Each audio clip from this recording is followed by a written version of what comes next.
This is really interesting. There's like a lot of AI bots in here taking notes, which makes a lot of sense. I think that's a good idea. Yeah, there definitely is a lot of them. Yeah, Awesome, good notes cool. notes on all the projects. Awesome. Well, hello everyone, and welcome to the ETHOnline 2023 UMA workshop, How to DAO, Decentralizing Your Governance with oSnap. Joining us today is John Shutt, who will be taking us through this session. And with that, I'll pass it over to John to get the session started.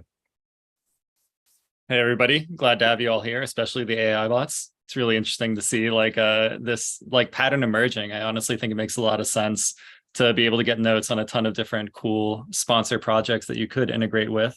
So I'm a smart contract engineer at UMA, and I worked on this project called oSnap, which I'm going to dive in to today. So let me share the screen. Cool. So we're going to talk about how to use UMA and in particular oSnap to actually decentralize your DAO. So what is UMA? UMA is an optimistic oracle, and it basically lets you pull any kind of off-chain or cross-chain information into your smart contracts. It's super flexible. It allows you to build all kinds of different products on top of it, and we'll talk about a few of those. You might wind up building some of those related products rather than like our governance tool with oSnap on top of UMA in this hackathon. Super, super flexible, really fun to play with, super easy to set up. So let's dive in. So what does an oracle actually do? A lot of people think about oracles in price terms and DeFi terms. You know, how can we bring in off-chain price data into smart contracts? And that is one of the important use cases of oracles. But really what it is, it's a truth machine. It's a way to verify some kind of off-chain truth, record that truth onto a blockchain, and then use that truth to trigger some kind of action. So it could be some kind of price related data, like what's the price of Bitcoin right now, but it could be also who won this election, or like, did this other thing happen on this other smart contract, or did this governance proposal pass on Snapshot? And so optimistic oracles like UMA enforce correctness after dispute. And the way that that works is somebody's making an assertion to this oracle saying, this thing happened, and here is my money. And if I'm wrong, take my money. And then there's a challenge window where anybody can show up and they can dispute that assertion on chain. And they have that financial incentive to do so because they'll take the proposer's bond if the proposer turns out to be wrong. And it's super, super flexible. You don't have to know in advance what you're going to be verifying. You just need to know the economic incentives around it. And those economic incentives are what actually secures the data that you're pulling on chain. It has some kind of computable cost manipulation for actually resolving these disputes.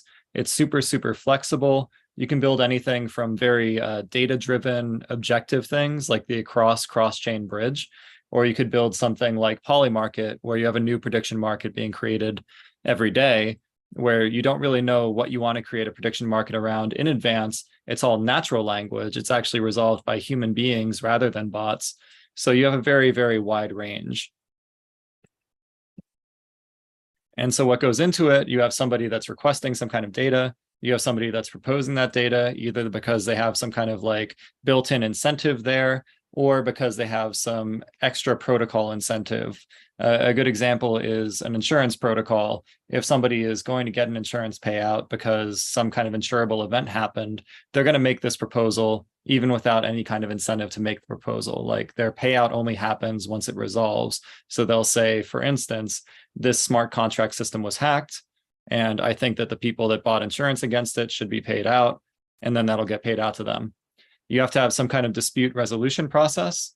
And the way that UMA deals with that is we have a commit reveal scheme. So you make a secret commitment on chain as a staked UMA token holder, where all of your UMA's at stake if you're incorrect. You can't actually see what other people are voting. You have to see what the actual state of the world is. And the Schelling point there is the truth. The most likely result is that other people are voting for what is actually true in the world, and you want to align with them. You want to have some kind of documented methodology so that proposers, disputers, and voters can all determine what is correct according to what your protocol is trying to prove. So if you're doing some kind of complicated technical thing, you want to write out the steps to verify whether something is true or not, because otherwise people won't actually know how to give a response. And you want to have economic guarantees that bound the cost of manipulating the system. How much would it cost to actually control the vote results for a particular vote? And then even if you could control the vote results, are you able to get a payout from this protocol or not? It's not necessarily the case that controlling the end result of the vote will actually trigger some multi-million-dollar payout within the protocol. And we'll talk about that a little bit in the oSnap case. So it can answer a lot of different kinds of questions. A couple of examples that I brought up before. Polymarket uses us for prediction markets. It can answer like sports or like election or world event type questions. You can answer insurance type questions, which are actually very related to prediction markets, very, very similar. So Sherlock and Cozy use us. With Across, they're actually verifying that a bunch of relay or refunds within their bridge system are being calculated correctly. So it's very computation focused. It's very bot driven. It's actually bots that are making proposals and disputes in the Across system as compared to like an insurance or prediction market where it's very human driven. You can build these on-chain derivatives like Shapeshift, use us for like a very like DeFi native VC sort of fundraising where VCs get an enhanced payout if the token price goes above a certain point by March 1st, 2024, and no enhanced payout otherwise. And you can also answer things like what is the TVL of this protocol? So you can have tailored incentives for a protocol based around what the team is actually trying to accomplish. It's not just like spray and pray. Here's a bunch of tokens. I hope that you want the same thing as me. It makes for much more interesting airdrops where all of the airdrop recipients are aligned because their payout is tied to whether or not you hit some kind of target in the future. And so these are all things that have been built. One thing that I'm going to highlight for the rest of this presentation is optimistic governance. So a typical governance flow is that you'll have a forum discussion, you'll have this social layer, you're reaching some kind of social consensus about whether or not this is something that a DAO wants to do. Then you'll have a snapshot vote, and all of the DAO will get together and they'll vote on snapshot, and it's gasless and great, and you vote on that. But then you get to this multi-sig where like 3 out of 5 people are determining what actually happens. And that's not really great decentralization. And it's a huge operational overhead, huge operational risk, a really kind of like bad point of centralization in this whole flow that makes it like, did the snapshot vote actually happen? So this is something that we wanted to make more effective, that the snapshot vote actually has some weight to it, that it can be self-executing. The multi-sig signers, who by and large, by the way, they don't want to be multi-sig signers. It's just that they didn't see any other way. They don't have to be involved at all. Once the DAO makes the decision, our Oracle can verify that decision, and you can relay those results on chain. So we called this oSnap. You can basically vote gas-free on snapshot. That's good in a lot of ways. Obviously, you're not spending gas. It's actually better for decentralization because the lack of the gas cost means that more people can participate. You can have wider voter distribution. You don't have to delegate to like a handful of delegates that are then going to vote on everybody's behalf. The transactions that are approved by the DAO, and this could be 10,000 people voting on snapshot, they can be automatically executed on chain.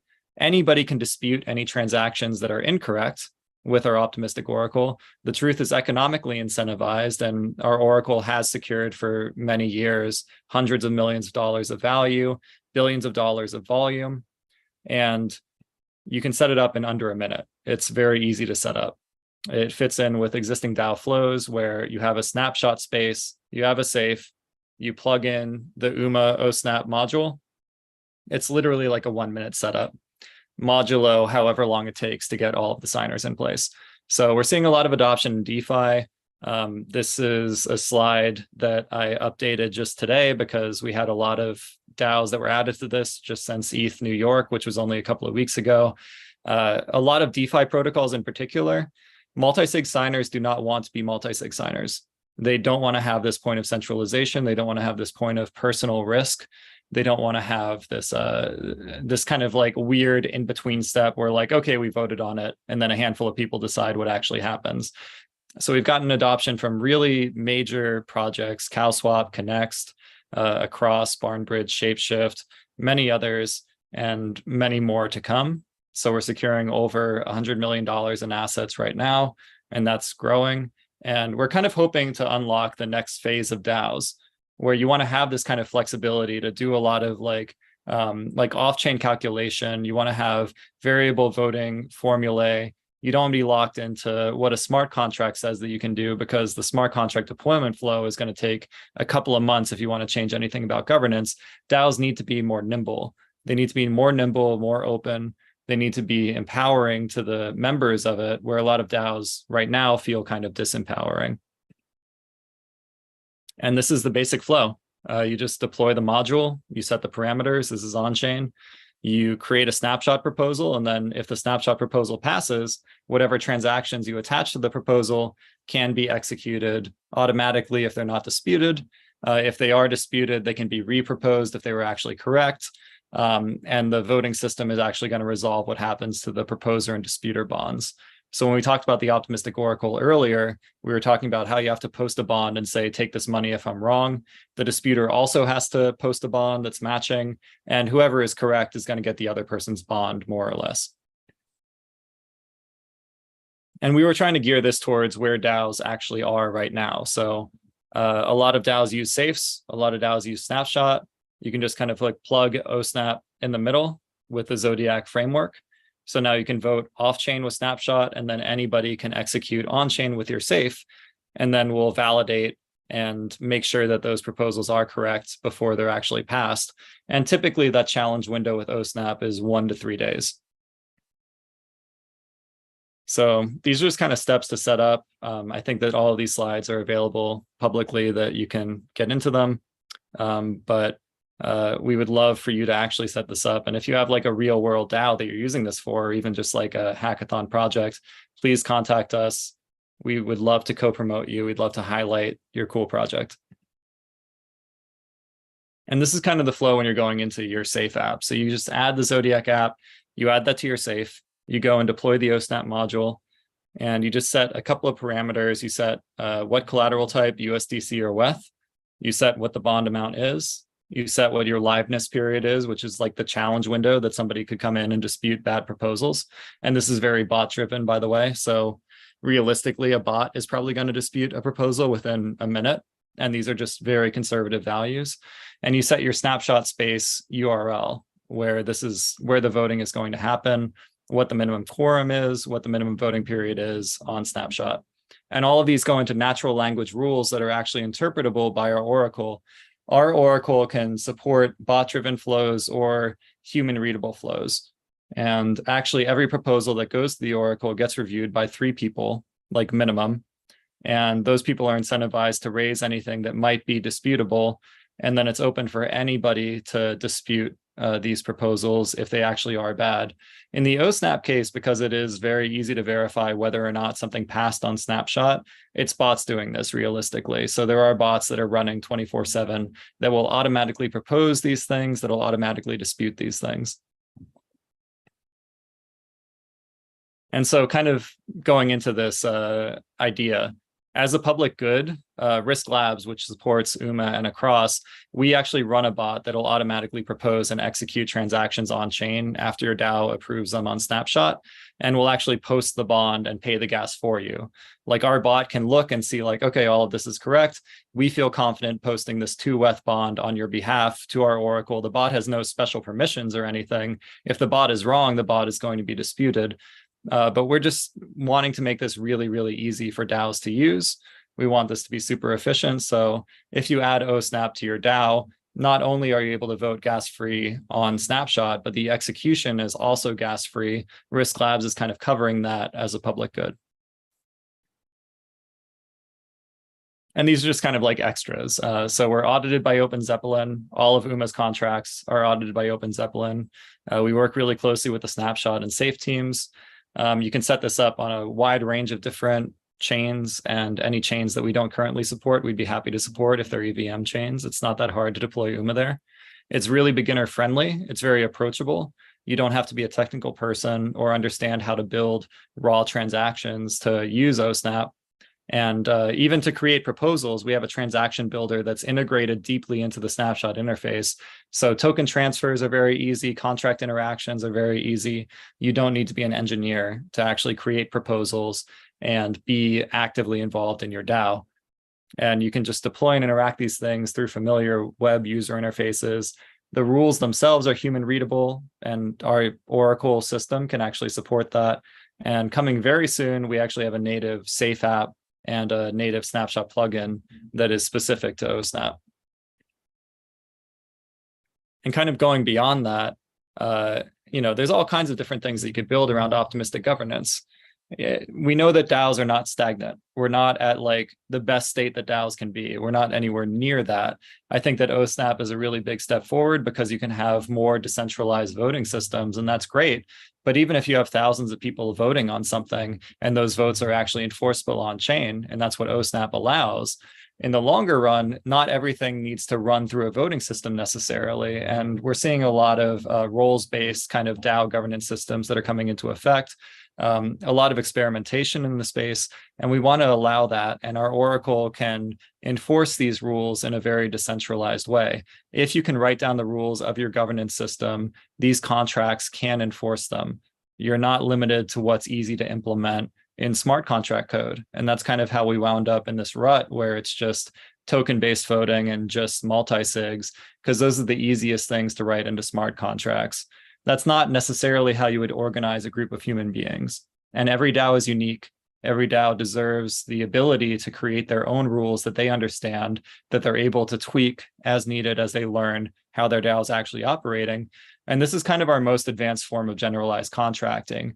These are all natural language rules at the end of the day. You read through them, you enforce them, and every DAO can have their own. So you can have maximum flexibility with minimal trust because you have this very battle-tested Oracle system that can handle natural language rules. So yeah, you can learn more at uma.xyz/osnap. DM me on Twitter at JDShut. And I'm happy to answer any questions. I see there are some things in the chat here. Let me see. I think it's mostly the autopilots letting people know that they're transcribing. But DJ Anthony, you have your Good hand work, raised. autopilots. Oh, yeah. Hi. Thanks for the presentation. It's really informative. I've just created a DAO, a programmable treasury on the Juicebox, and the thing I'm really kind of struggling with is just the voting. And the problem I have is most of the conversation that the chatter is on Discord. I didn't see a kind of what I was really kind of looking for is some sort of plugin where it can be kind of coordinated to Discord, because again it's I really love what you're doing. It's going on to another platform on another platform on another platform. So how do I integrate with Discord with some sort of bot or application command? So yeah, that's a really good question. So we do have some monitoring bots that can connect to Discord, so they could alert people of what's happening on Snapshot. But if you wanted to build Discord voting as a hackathon project, Uma's Oracle could theoretically enforce the results of Discord votes as well. And that would actually be something that would be really interesting to do. That's not something you can currently do, but if that was something you wanted to build out. Yeah. I mean, either through the docs, because it's just, because it's about really the DAOs. It's really about building the community, and then obviously having the automation. So Discord for our, it's just perfect because they're in game or whatever they're doing, and they can just dip into the DAO. So I mean, what would be really great would be if I could DM you or your team, and then maybe you could direct me like with the tools to build it. But so for example, we really liked Juicebox, the Juicebox product protocol. The way they kind of build in the DAOs is just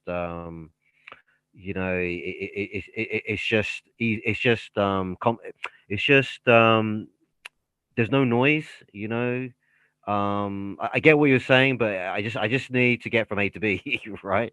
And then later on I can get from B to Z. But thanks for the presentation. So yeah, for sure. What is the DAO that you're building trying to do? Okay, so the DAO I'm building, I'm originally from the Caribbean. It's called the Island DAO. Essentially what we're looking to do is fund Web 2, Web 3 projects across the Caribbean community, Caribbean network. Um, Born of three inflection points: resurgence of what we call like the PARDA system, which is a community-based financial system amongst the Caribbean community. Secondly, obviously the blockchain, and thirdly, what we call the CARICOM 10-point plan for reparations, which is a mandate across 50 governments in the Caribbean about technological transference to the global to get to parity the global standard. It's a venture DAO basically, yeah, in a nutshell. Typically, two out of the four world's most what's the sanctioned countries are in the Caribbean, Cuba and Venezuela. But that, as a consequence of that, it kind of blights the rest of the Caribbean, um, and stuff like. So we're trying to we're trying to create like a venture DAO to fund Web 2, Web 3 projects, basically across the Caribbean, based on those three inflections. Um, Yeah, no, I think that makes a lot of sense. I think so are you interested in Discord votes being used to determine what the DAO does? Correct. Yeah, yeah. Because it's just because we're building community on Discord. It's just easy to kind of access, and and also there's not a lot of noise from you don't get spams, by emails, all this kind of stuff, and it's just easier to build it, using the Discord kind of platform, or because it's just channeled, right? So, and for some of the other functionality that we need to use, um, for example, like token gating, which is something that we're going to get into, it just lends itself very, very easily. And people can connect to us like very easily on Discord. Um, and yeah, I mean, it's just ease of use. I like the idea behind what you guys are doing, but I'm just thinking about, okay, I'm gonna have to spend a disproportionate amount of time going through the docs, all these kind of things, and Yeah, you know what I mean. Like I just want to build it if I can, the governance, the voting, using the Discord platform, yeah. if I may. Um, I think you definitely can. So the rules can be tweaked. I think it's perfect for a hackathon project. So right. you go through the oSnap documentation. All of the natural language rules are kind of geared towards snapshot because we were going for that particular use case. But Okay. if you tweak them to gear towards like, here's how you verify publicly somehow that this passed on Discord. So Right. some kind of public source of information so that disputers and voters are able to see what happened on your Discord. As long as they can see that, you're able to enforce that. So it doesn't necessarily have to be snapshot, and I think that that's actually a fantastic integration, and we'd love to help you with that. I mean, we Yeah. can get in and like support Okay. you figuring out how to do that. Hopefully, it wouldn't take up like too much of the time because I know it's like a multi-week hackathon and like our Yeah. idea too is like the voting system is like not the point. The point is like what the DAO is trying to do. So we want to make it really Right. easy to like build your own voting system. If you have a voting system in place that's Discord focused, that has some kind of public source of information, you can verify it with Uma's Oracle. Yeah, yeah, I mean, I really love to do that, and I'm just conscious I don't want to take up other kind of questions from the people. So, what would be really great is, yeah, if I could um, DM you and the team. Is it at JD Shut on Twitter, and then we have a thesis and everything. Like we've been building. This has been like, we've been building this like over. For quite a while. But and then we just got the treasury kind of launched. We're gonna have to start a new kind of funding cycle, but it's the governance bit is obviously, as you pointed out, is it's important, but also it needs to be kind of integrated. And for us, I think if we could. I don't know what the final solution would be, but if we get it to kind of live on Discord, that would be just so much more kind of helpful, for our community. Yeah, no, I mean, DM me, but also in the ETHGlobal sponsor channel for Oh like, yeah. like definitely drop it in there. We have a lot of people watching those too, so you'll get a fast response. Yeah. I'm actually taking part in the ETHGlobal so as well, but this was a kind of the second project. So but yeah, I'll do that now. Thank you very much. Yeah, for sure. And then Rashmi, see you have a question or hand raised. Yeah. Hi, John. Thank you. Thank you for the great presentation. And I like the approach that you guys are solving towards the important problems in DAOs. I wanted to know, how do you guys resolve dispute? Can you explain a bit more on that, the dispute resolution topic? Yeah, for sure. So there's like a 24-hour commit period, and this is kind of like rotating every day, where if there are any disputes, you have 24 hours to put a secret commitment on chain of what you think the answer is. And during that period, and actually prior to that period, people are posting their arguments on Discord. All those arguments are kind of presented in the Oracle DApp interface to make it really easy to review as a voter and see like what you think is the most compelling argument here. Like what does the evidence actually suggest? In the oSnap case, it's much more objective than something like Polymarket, where you might have somewhat ambiguous wording, somewhat ambiguous outcomes, very natural language, very like, I don't know, like prone to ambiguity. With oSnap, if something passed on Snapshot and Snapshot itself is not getting hacked, or there's some kind of compromise in the Snapshot admin, that is something that can pass through. So it's kind of more similar to a cross in that case. Like Cross is the cross-chain bridge that uses UMA and has done over $2 billion in volume, where you can kind of objectively see, like, did this happen on this chain or didn't it? Like, you can just go and look. So there's not a whole lot of room for ambiguity there. oSnap is kind of straightforward. We're expecting that any disputes that come up are actually going to be pretty bot driven, and it'll be like, oh, somebody's making a proposal to this safe that has the oSnap module, but this thing wasn't actually approved on Snapshot. You can go look at their snapshot. It wasn't approved. It gets disputed automatically by a bot, and those bots are running 24/7. But then you also have this human verifier network where every proposal is getting reviewed by multiple human verifiers that are flagging anything that looks like it might be disputable. And we kind of have like those layers of defense, I suppose, to different types of proposals. Okay, thank you. So when you say the verifier network, do they have permission to veto, or is it more like an after something happens, we'll manage the crisis, or do we like prevent a crisis? You prevent the crisis because a proposal comes through, but the proposal is not settled until after the challenge window is over. So you only actually use that data or that assertion if it doesn't get disputed. So in the oSnap case, that's like a 1 to 3 day challenge window because we made it super conservative for DAOs. Realistically, it could probably be a lot shorter and be totally safe, but like DAOs are not in a big hurry. They just want to prioritize like safety. So if somebody is like, hey, like the DAO said they're paying me $10 million to this address, and they didn't actually say that, that gets disputed, and the person that made that malicious proposal is going to lose their bond. And they're going to lose that bond realistically to a bot, because bots are looking at these things and they're competing to be the first ones to dispute if there is something that's disputable. Okay, thank you so much. Thank you so much for explaining that case.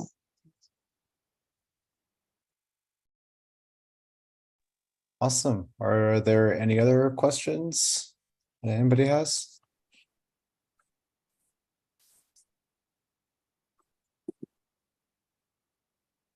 Okay, and if not, thank you all for attending. Thank you, John, for the great workshop and presentation. And hope everybody has a great rest of your Friday and a great weekend. So thanks. Thank you, everybody. Yeah.